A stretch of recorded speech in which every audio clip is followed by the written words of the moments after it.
Au lendemain de l'annonce du président de la République, les autorités sanitaires se sont mises à pied d'œuvre pour l'élaboration d'un plan national de vaccination contre la Covid-19.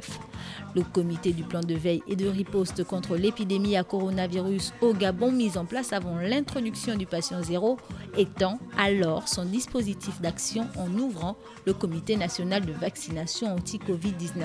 Ce plan national de vaccination, qui est la première étape de la grande campagne nationale de vaccination, permet de décrire quels sont les différents objectifs qui sont fixés pour pouvoir faire en sorte que 50% de la population soit vaccinée contre la Covid-19. Commence alors à prendre forme le plan national de vaccination avec en avant-première la mise en place d'un comité de pharmacovigilance dirigé par le professeur Marielle Bouillou à côté, présidente du comité scientifique du COPIL. Il faut savoir que la pharmacovigilance, donc, qui est justement l'étude des manifestations adverses post-immunisation, donc post-vaccination, est un processus obligatoire dans l'utilisation et la vulgarisation de ces vaccins contre le coronavirus.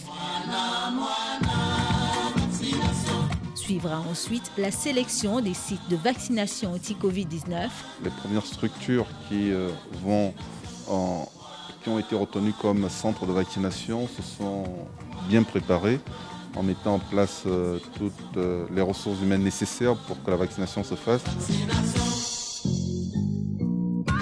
Le protocole sanitaire. Nous avons retenu 110 centres fixes de vaccination qui seront animés avec plus de 1000 agents de santé et agents volontaires ou gestionnaires de données.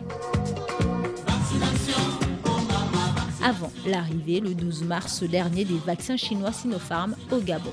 Le vaccin, c'est la stratégie ultime. Même en dépit même du vaccin, il faudrait également continuer à respecter les mesures barrières et à porter tout son masque. La formation des formateurs. On est venu prendre connaissance de ce vaccin qui va être administré à la population d'ici 4 matins.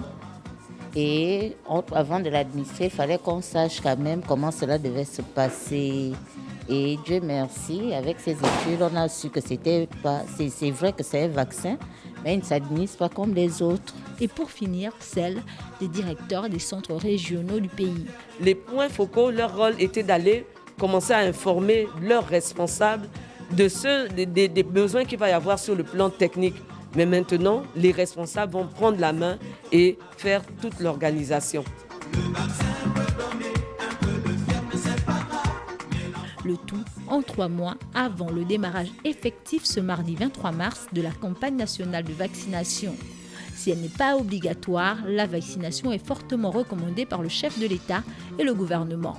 Le 13-14 est le numéro vert prévu pour l'enregistrement des volontaires.